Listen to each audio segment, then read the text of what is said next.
Good evening, I'm Andrew Chang. Adrian is away. As of today, if you live in Ontario, you're going to need proof of vaccination a lot more often. Being short-staffed to begin with, I'm now going to have to designate somebody at my door. The businesses struggling to adapt and some customers breathing a sigh of relief. I felt like this was the only kind of answer to let us live a normal-ish life. I'm not wearing a mask for my own religious beliefs. Anger and division in a small Manitoba town over masks and vaccines. I would like just to drop the restriction and just go forward. It's gotten so bad, the police chief is calling for calm. A critical push in under-vaccinated communities. We cannot rely on social media or the radio. How these volunteers are helping to get shots into arms. Plus, lava continues to cut a devastating track in the Canary Islands. Why there's a new threat when it hits the ocean. You can imagine throwing water onto a frying pan. This is The National. Well, just a few months ago, the idea of provincial and territorial vaccine passports was novel, and to some leaders, even extreme. But they're gradually becoming the norm across Canada, and as of today, are required in 2 more provinces. People in Ontario and New Brunswick who can get vaccinated now have to prove that they've done it if they want to go do things like go to a gym or dine in at a restaurant. But as with every passport program before it, it's creating challenges. In Ontario, it all has businesses pivoting once again to enforce the new rules. And as Jacqueline Hansen shows us, some say the government needs to help. For this ICU nurse, having to show proof of vaccination at her gym is a welcome change. I felt like this was the only kind of answer to let us live a normal-ish life. The owner says the new rule may keep some members away, but most are already used to COVID safety checks. Members here go through a temperature check, go through a screening process, and then send them in. The new requirement comes as the weather is changing and more activities will move indoors. But still, capacity limits aren't budging. Ian Smith thinks they should. Small businesses have taken more than enough, so we need to look at that like yesterday. But at this restaurant, it's a challenge to keep up as it is. Being short-staffed to begin with, I'm now going to have to designate somebody at my door, probably be me, to be checking IDs and passports. The Canadian Federation of Independent Business wants the $1 billion promised by the federal government to help businesses now with staffing and de-escalation training. Many of them feel that it's a responsibility that's been downloaded onto them without the tools to make it work on the ground. My counter girls honestly were scared. They were very nervous about what if I ask somebody and there's a confrontation. That's why the owners of this restaurant have closed the dining area and switched to takeout and delivery only. This has nothing to do with whether people are vaccinated or not, whether we support it or not. This is just listening to our staff. Ontario's premier underscored the vaccine passport is temporary. But I don't want to do it a day longer than we have to. But he didn't outline what criteria the province would have to meet. Back at the gym, this nurse hopes the new rule convinces more people to get the shot. Because I can't take it anymore at the hospital. 400-meter row. So life can begin to return to normal there, too. Jacqueline Hansen, CBC News, Toronto. New Brunswick's vaccine passport came into effect today as it reported 76 new COVID cases. That is its highest one-day count of the entire pandemic. Under the new rules, people 12 and older need to show proof of full vaccination to access indoor and outdoor dining, movie theaters, gyms, long-term care homes, plus indoor weddings or funerals. Masks are also now mandatory in any indoor public space. We can't lead by example if our own staff are not double vaccinated. More than 170 hospital staff in Windsor, Ontario have been suspended without pay for missing a deadline to get at least 1 dose of the COVID vaccine. Officials say the decision was made to put the safety and well-being of patients, the community, and team members first. Workers will have until early October to get a shot or lose their jobs altogether. COVID restrictions, including vaccine passport, are getting major pushback in the southern Manitoba community of Winkler. As Karen Pauls shows us, there is so much anger. Police are calling for calm and doctors thinking of leaving. For this Winkler area farmer, dealing with this summer's drought was tough. $3 is the total. But he says the battle over COVID-19 restrictions has been harder. My family, the adults are all double vaccinated and we wear masks when appropriate. But I know there's some issues in the community and there's some hard feelings about it. It doesn't take long to find them. I'm not vaccinated and I'm not planning to. I would like just to drop the restrictions and just go forward. About 41% of Winkler residents have been fully vaccinated. In the surrounding areas, that drops to 23%. 3 Americanos and 2 pumpkin spice lattes. It's created tension for businesses now required to ask for proof of vaccination. Many have closed indoor dining so they don't have to. With the state of our community right now, I didn't want to have to tell presumably more than half my customers that I'm not able to serve them. There have already been confrontations. I'm not wearing a mask for my own religious beliefs. Winkler's police chief is calling for an end to the anger and resentment, saying drug traffickers and career criminals are more respectful to law enforcement than people protesting the public health orders. We get so much pushback, people driving by that maybe aren't even involved in the incident, yelling profanities at the officers. During the election campaign, thousands rallied here with the People's Party of Canada, pushing back against vaccine mandates. The local PPC candidate won 22% of the vote. It all has some local doctors considering leaving, including colleagues of this one. To seemingly not trust us on what we think we've learned about the pandemic, the virus, the vaccine, how we're going to get out of this, it's a little difficult. Community leaders are appealing to the majority of people they say just want to do the right thing. But both sides say they're fighting for something worth defending, and they're not planning to back down. Karen Pauls, CBC News, Winkler, Manitoba. Alberta's pandemic has captured headlines with good reason, and it's still getting worse. More than 1,000 COVID hospitalizations now, by far the highest in Canada. But it's got company in crisis. If you look at today's hospitalization rates per capita, the stress in Saskatchewan is almost as severe. In fact, compare them to the worst COVID hospitalization rates Canada has faced over the past year. Quebec during the winter, Ontario during the spring, Manitoba during both seasons. And you see Saskatchewan and Alberta are together, now approaching record territory. Like Alberta, Saskatchewan's government recently announced new policies, including a vaccine passport to help curb the virus. But as Omaira Issa explains, some doctors are calling for more urgent action, even a return to lockdowns. Woo! You wanna go swimming? Jackson Andrews spent the first 3 months of his life in the hospital.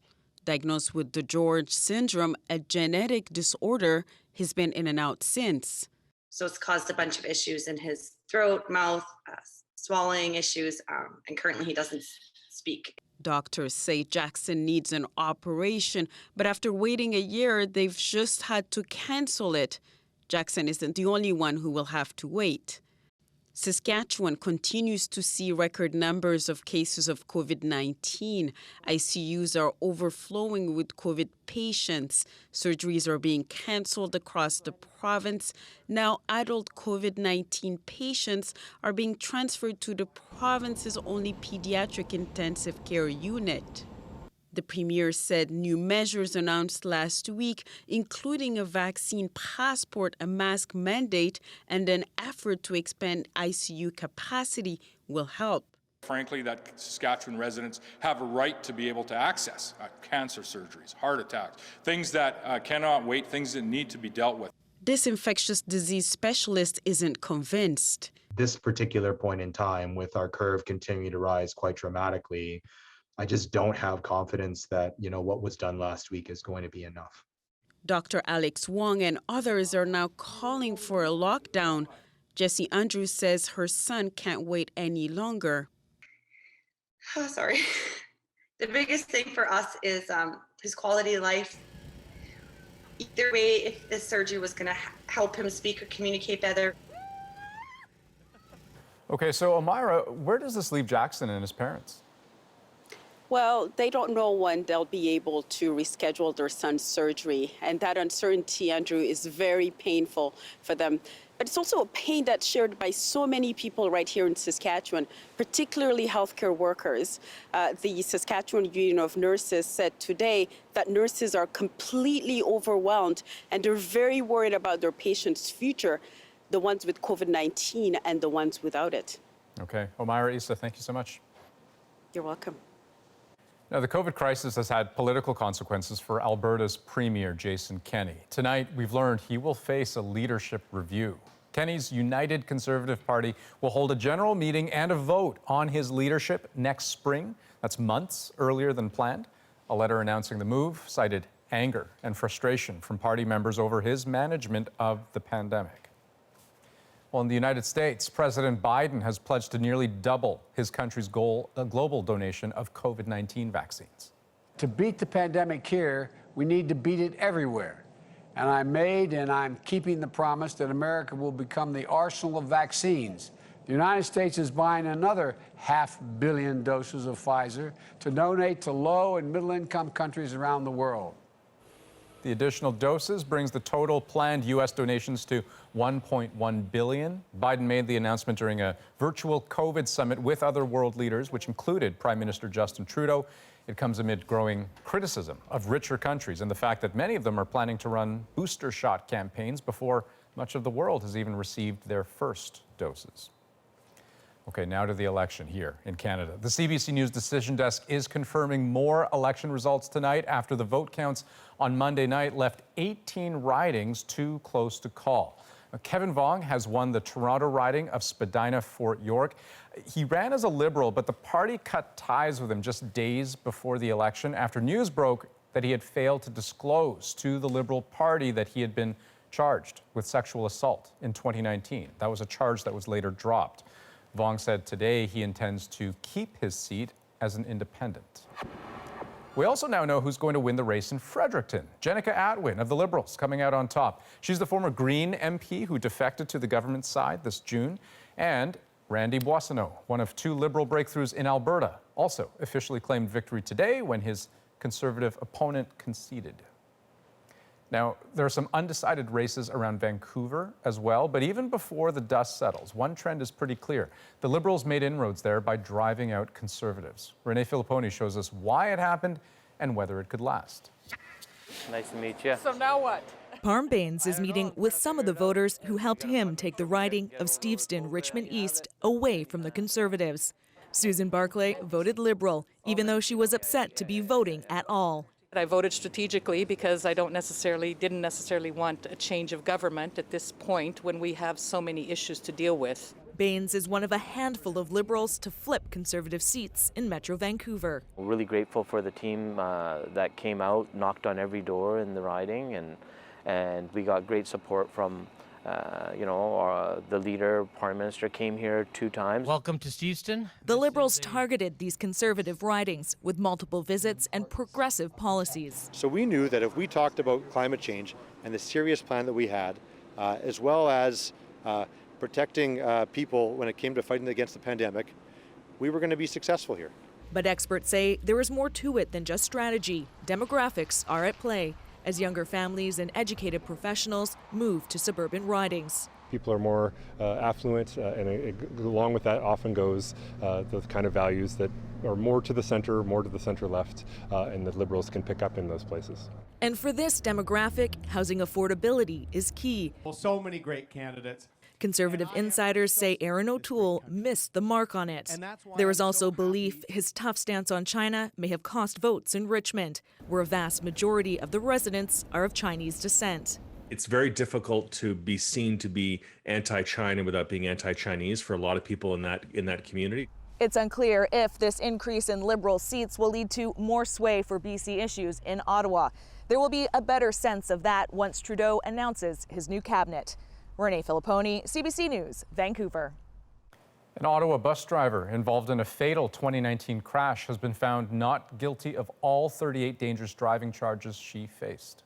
Ms. Diallo did not commit a crime. She did her very, very best under unbelievably challenging circumstances. Lawyers for Aissatou Diallo say the 38-year-old should never have faced charges and argued the crash was caused in part by glaring sun, ice, and snow. 3 people were killed and nearly 24 injured when that double-decker bus crashed into a bus shelter overhang. An Alberta man says he's determined to force changes in the criminal justice system just 6 days after his wife and young son were found dead in the apartment of a convicted sex offender who lives in their building. Paige Parsons tells us what the grieving father hopes for and why there will be pushback. A father and husband gutted by a loss he believes was preventable. My family ended up in harm's way for no reason. Nobody was there to protect us. 24-year-old Mikhail Bush and her 16-month-old son Noah were killed last week in Hinton, Alberta, west of Edmonton. RCMP say their bodies were found in the apartment of next-door neighbor Robert Keith Major, a convicted sex offender. Major faces second-degree murder charges. On the day of Major's bail hearing, McConnell's family and colleagues showed their support in the wake of his tragedy. You know, I got a 11-month-old at home, and, you know, it really hits home for all of us. Major's bail was denied. Edmonton police had warned Major was at risk of reoffending when he was released in 2017. The conditions around that release expired last year. In honor of my wife and my baby boy, we're going to work to make change and save lives. McConnell wants public access to the National Sex Offender Registry database, which is maintained by police and accessible only to them. He also wants changes to rental laws so that tenants can find out if a registered sex offender lives in their building. This criminal defense lawyer is sympathetic, but says making that information public could work against rehabilitation. If they don't have a place to live, if they don't have employment, they're less likely to succeed and more likely to reoffend. Running a sex offender out of town, she says, is at odds with the goal of reintegration. McConnell finds that hard to accept. How many chances did they deserve? He says he'll fight for justice for his own family and to protect others. Paige Parsons, CBC News, Edmonton. Well, for one Indigenous teenager in Winnipeg, protesting Canada's national anthem has been a daily part of her life for years. But this year, everything changed when she was punished for it. Jill Kubra shows us what happened. Skyla Hart's favorite subject is choir, but the grade 10 student won't sing O Canada. She won't stand for it either. This country is a colonized country, and I don't want to stand for a colonized country. She made the decision 5 years ago to honor her Cree and Ojibwe culture, a stand against the ongoing injustices against Indigenous people. People always say, like, it was a long time ago, but, like, that doesn't matter if it's still, like, we're still, like, going through it, all the trauma from it. It's never been an issue until this year. First, she was pulled from class by a teacher and sent to the hall. I would still be standing for O Canada if I stand in the hallway, so I chose to sit down in the hallway. That's when she says another teacher yelled at her to get up. She was reprimanded again for walking to class while the anthem played. Made me feel upset and angry. Skyla's mom is upset too, but not surprised. To me, this is just an extension of residential school, as we're still oppressing our children not to be able to practice who they are. Raven Hart knows the painful legacy of residential schools firsthand. She attended one. So did her mother. So it's not like it was a long time ago. It very much affects our family. And I think that the fact that Sky decided to take a seat during O Canada is very courageous. Raven thinks no child should have to stand for O Canada. O Canada was built on, you know, the demise of Indigenous people, the disposition of Indigenous people from their lands, from their language and their culture. And we really need to recognize that. The school division says it offers complete support to Skyla. And Skyla says the school principal wants her to help inform the school about the reason she sits. I would really like to have the opportunity to educate my school. Skyla is now free to sit for O Canada. She says it would take a new anthem to get her to stand. Jill Kubra, CBC News, Winnipeg. Well, a sigh of relief from markets today after an announcement from Evergrande. One of China's biggest companies says it will make a payment on its debt due tomorrow. But More deadlines are coming. And as Peter Armstrong shows us, the multi-billion-dollar giant is in danger of collapse. And global markets could feel the impact.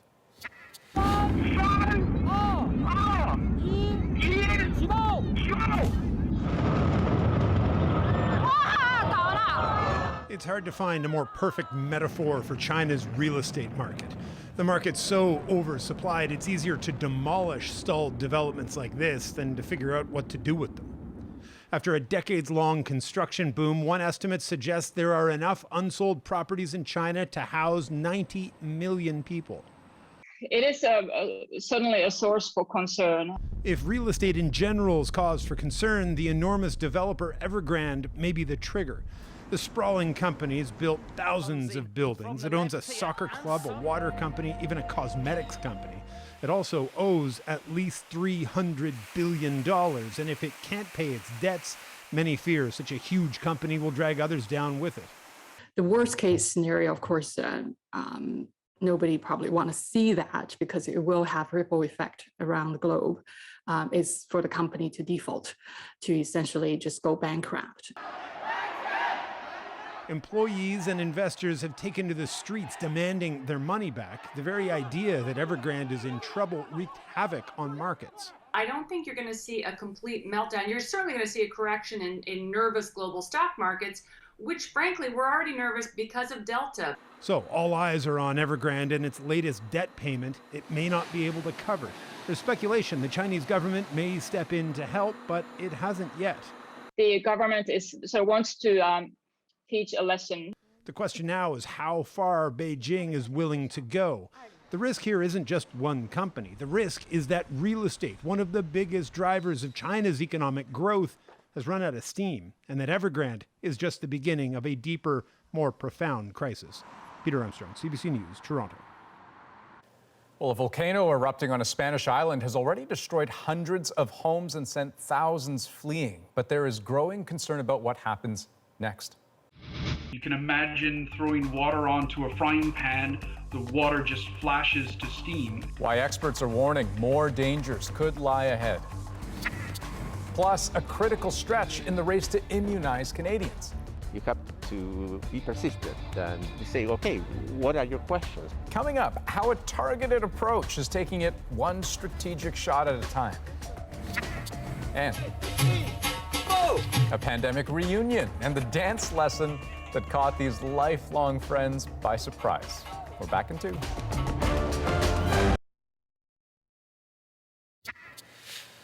Residents of the small Spanish island of La Palma can only watch and wait as a slow but unstoppable destructive force closes in on their homes, a massive moving blanket of lava.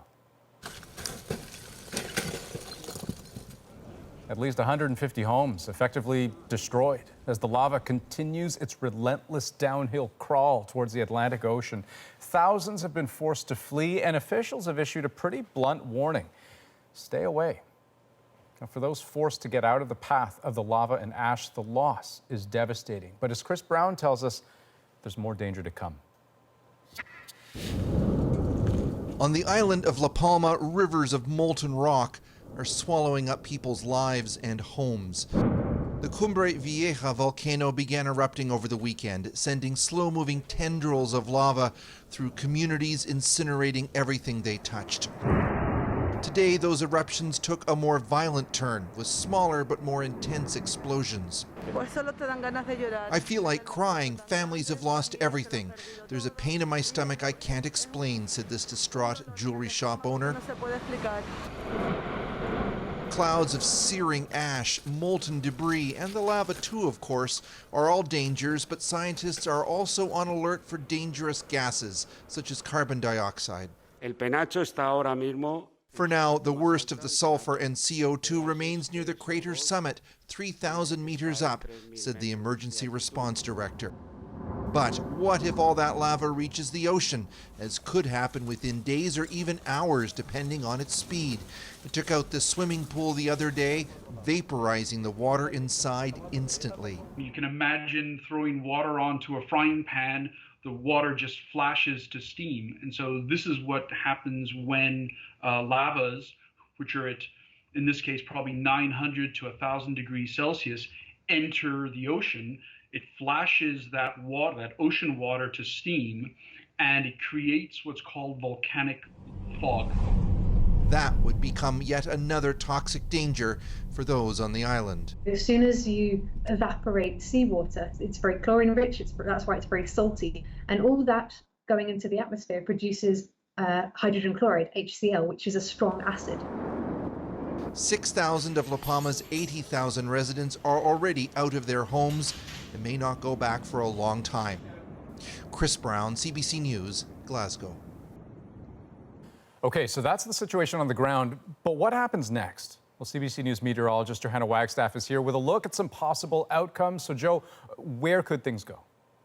Well, Andrew, we do have a lot of clues to tell us what's happening underneath the volcano, the plumbing, so to speak. Because this is a known active volcano, we have a huge array of scientific instruments already in place. And one of our biggest clues, earthquake. Yesterday, we saw an increase in the seismic activity in those monitoring stations around the volcano. That told us today we were going to see more explosive activity. And indeed, the intensity of the explosions has really ramped up in the past 24 hours. We're also noticing how the land actually deforms around the volcano. And due to heat sensors, there's a lot of magma still at play underground. We're also monitoring the sulfur dioxide, and satellites are monitoring the actual track of that lava as it makes its way down to the ocean.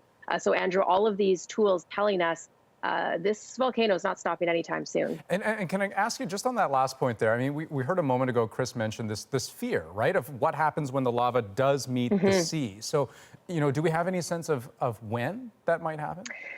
Yeah, still an ever-changing situation, highly volatile, but we know because of those satellites, this lava stream is about 600 meters wide and moving at about 4 meters an hour. So likely still well over a day before that lava hits the ocean and we get that chemical reaction.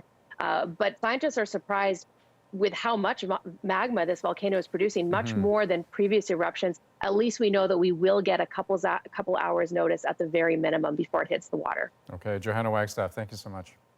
You're welcome. Well, it's a critical phase in the push to immunize Canadians using a more targeted strategy. We have to go where the workers are, the spaces that they visit, the places that they transit, where we can find as many people as we can. Coming up, a hyper-local approach to convincing those who are still hesitant. Plus, students are generally supportive of this program. They want to stay safe and they don't want another outbreak. How mandatory vaccination is playing out on campuses across the country.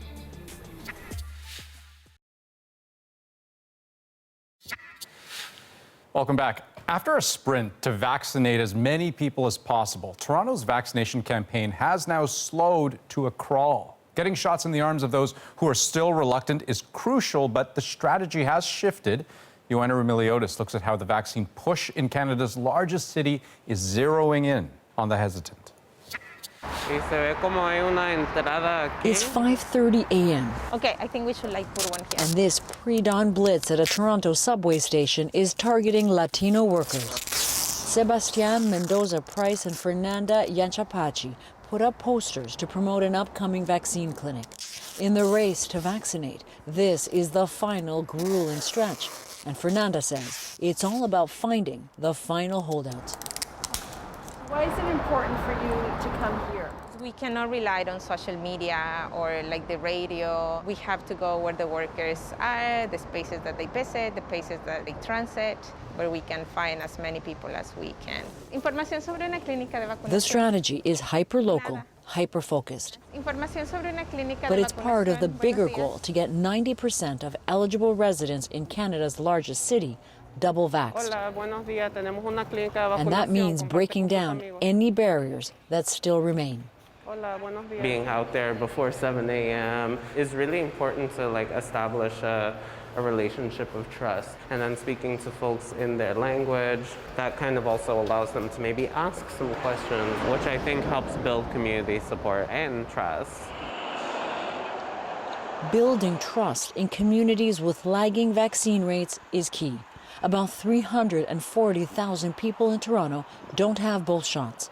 About half of those don't even have one. In the Latino community, undocumented workers are among those least likely to get vaccinated. At this clinic, there's no need to present a health card, and there's no language barrier either. Wilfredo Rivieros is getting his first dose. Many people we meet on this day are too. Like Fausto and Dalia Caudelo, who came here right after someone handed them a flyer in Spanish. Sí, es la primera. Tenía problema por ponérmela o no si tenía el seguro. It's our first shot, he says. We didn't know if we would be eligible to get one. Problema y por eso accedí a ponérmela. Lack of access has been an ongoing concern. So is lingering hesitation. Jorge Filmas is a scientist volunteering with the Latin American COVID Task Force. Misgivings, he says, are still largely rooted in misinformation about vaccine safety. Okay. You have to be persistent and say, okay, what are your questions? What are your doubts? And try to explain that and in plain language and trying to, reach to, what is the side that people will be more receptive, trying to find what is it that really will click and make them really change their minds. It can be a lot of work, and it comes down to getting to one person at a time. People will see something like this and they'll see all the effort, and maybe they'll get 10, 20 people here tonight. So to you, is it worth all the... Yes, it is. It is, because there is still, I would say, probably a larger number of people that we can convince them. I'm optimistic, and slowly, but we are doing that. But, now it's slow. It's one by. You're winning people one by one, as opposed to before they were, by the thousands. Among the holdouts, there are anti-vaxxers who won't be convinced. But the hope is most people who are hesitant can be swayed. Many live in racialized communities with higher rates of essential workers, areas that have been disproportionately affected by COVID. Hello, we have Pfizer, Moderna. We need your vaccine. That data is driving this final precise push. The City of Toronto is setting up pop-up clinics at subway stops in those communities to make it that much easier for people to stop and get a shot, and to remind the reluctant of what is at stake. And it is a race against time and variance. Cases in schools are spiking. In some hard-hit areas, it's come down to identifying residential buildings with lower vaccine rates and parking mobile clinics in front of them. Sometimes it's difficult to make time, so this was, I'm on my way to work, and it's just, okay, let's do it. It can be slow going because the same old doubts have set in for longer. They go door to door. Karma Lamo is with the neighborhood organization in Thorncliffe Park. Some people had concerns about the way it was rolled out. They think it was too fast. They have doubts with government or just being told what to do. But we talk about COVID cases, we talk about how the Delta is spreading, we talk about how people are reacting who are vaccinated versus non-vaccinated. So people tend to come around after the end of the conversation. Are you surprised that at this point people are still hesitant? I'm not, because this is a public health issue. When I get vaccinated or I'm maxed, I'm protecting you. I'm not just thinking about myself. So I think if that thinking were to change, that would make a difference. Hello, how are you doing? And all this could make all the difference, could tip the scales and get to herd immunity. At an evening clinic in another vulnerable part of town, the tone is informal, inclusive, and as night sets in, the lines do get longer. Volunteers Fernanda and Sebastian, who have been at it from dawn to dusk, say they'll keep going. When you're protected, then it's also a way to build that power and that confidence within our communities. It has been an awful 18 or 20 months since the pandemic started, and a lot of people have died. I want to make sure that no more people die, that everyone is protected. There is no clear finish line in this final lap, but there is an urgency to get there, one strategic shot at a time. Joanna Brumaliotis, CBC News, Toronto. Now, of course, doctors are on the front lines of the push to vaccinate. Coming up, I'll speak to two of them about the strategies they use and whether herd immunity will ever be within reach.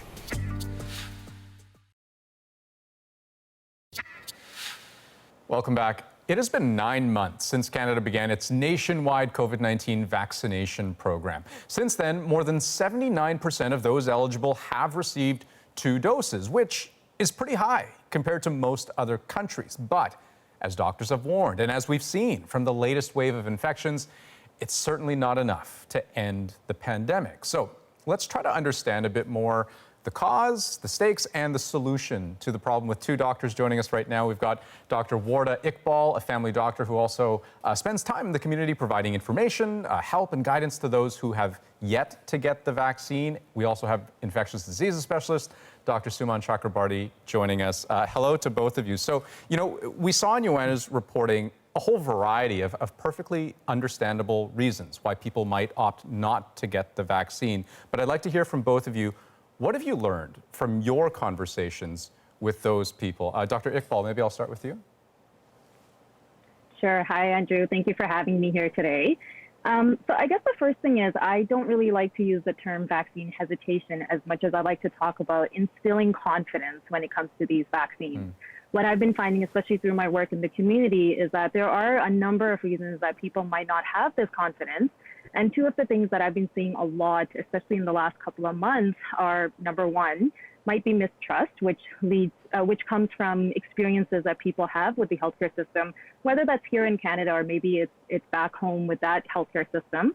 And I think number 2 is just trying to sift through the amount of information that's out there. It's hard for people to be able to navigate the information that's coming at them so quickly. And this could be because of maybe people are busy, they're doing double shifts, they're essential workers, or it might be because it's in a language that they don't necessarily understand. And I find that these 2 are the most common reasons that people still don't have the confidence that they should have at this point in the vaccine. And Dr. Chakrabarty, what have you learned or have you been surprised by anything that your patients have told you? Yeah, absolutely. I think the biggest surprise is, and it shouldn't be a surprise at this point, is most people are not against taking the vaccine. They just want to sit down and have a conversation about it. And the surprising part is I'm sitting there ready often with numbers and figures, but it's not that. They just want to have the conversation, feel like they've been listened to, and have reassurance coming from somebody who knows what they're talking about, which I guess would be me. But the point that I'm trying to make is that if you have the compassion and alleviate concerns, this really does help a long way in reassuring people that it's safe and get the vaccine. Speaking of numbers, Dr. Chakrabarty, we heard Joanna refer to, the idea of herd immunity. Do we even know what that magic number even is nowadays, given how transmissible Delta is? Absolutely. This number is much higher than it was before. And, this is a dynamic situation. This is a model that we use, but it's around 90% in terms of immunity that can be from the vaccine or it can be from natural immunity as well. But it's much higher than with the classic COVID. It's something that's going to be harder to obtain. We will get there at some point, but we do have some work to do. But I guess it's funny to think that herd immunity is very much a local concept, right? It only matters on a local level, not really so much on a national level, right? Absolutely. I mean, what we're seeing across Canada is an aggregate of many, many different processes happening in different parts of the country. So, when you look at it, you can get a herd immunity in an area, it can change, and you can get it across the country eventually. But the point is, yes, you have to look at what's going on in the geographical region, go to the problems that are there, address them. And the main thing is get vaccinated. That's our best defense that we have. So, Dr. Iqbal, what works in those conversations that you have with your patients, just in terms of, arriving at some kind of joint common understanding about how best to approach the question of vaccination? Yeah, so what we've been finding is that what we have been doing recently is we're doing a bunch of pop-ups that really brings the vaccines closer to people. So we've been doing pop-ups when it comes to buildings in the lobbies. We might be at an intersection somewhere, just setting up shop there. And what we're trying to do is we're trying to build confidence by bringing vaccines to the people and trying to make it more convenient for them. Furthermore, I think what we're trying to do is we're trying to create a space where people don't feel judged. They feel like they have a safe space. I think we really need to understand that when it comes to lack of confidence, it comes from a set of beliefs from a set of values, and we need to be in a position where we can respect that, having a conversation where we listen to them as opposed to talk to them. And when this is done in a way where people don't feel judged and they feel like it's an informal conversation, really opens up the doors to be able to have these conversations and move towards building that confidence. Well, clearly there's so much more time needed to have a fulsome conversation about this, but this is a good start. Thank you, both of you, for your time. Really appreciate that. Thanks, Trevor. Thank you, Andrew. Well, mandatory vaccination on campus is a reality for many post-secondary students this fall. On campus, there is no physical enforcement whatsoever, so it is confusing. As you're going to hear, not entirely smooth sailing. We'll explain why.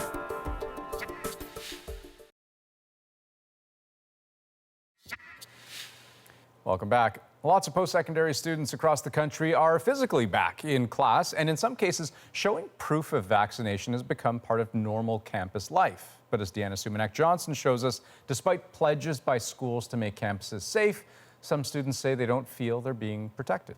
Do you mind filling out our self-assessment? Sure. Thank you. Seneca College was the first post-secondary institution in Canada to announce a vaccine mandate, so it's had more time than others to work out how to enforce the new policy.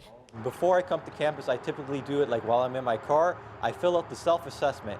So I answer all the 5 screening questions, make sure I get a green check mark. A daily self-assessment and proof of vaccination must be uploaded to a smartphone app linked to each student's account.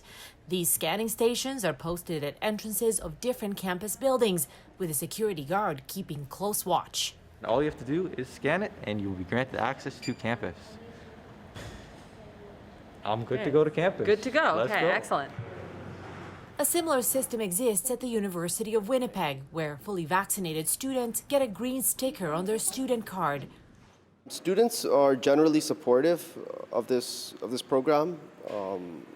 They want to stay safe and they don't want another outbreak and for classes to be interrupted. The system seems like it's pretty good. But not all students across Canada feel that way. Many university campuses are sprawling with many different entry points, like this one at the University of Toronto. Many people here, including faculty, say the university doesn't have a very thorough system of checking proof of vaccination. This first-year student at the University of Ottawa agrees. From what she's seen, there's too much reliance on the honor system. It is slightly concerning just because they do claim through their emails and their posts that they are to be enforcing it and that it is mandatory. However, on campus, there is no physical enforcement whatsoever, so it is confusing. Just the latest problem colleges and universities are facing as they struggle to get students back in class as the fourth wave rises. Deanna Sumanak-Johnson, CBC News, Toronto. Okay, when we come back, Yukon is loosening COVID restrictions, and that means great news for 9 feisty seniors and lifelong friends. They finally get to dance with an internet sensation coming up in tonight's Moment.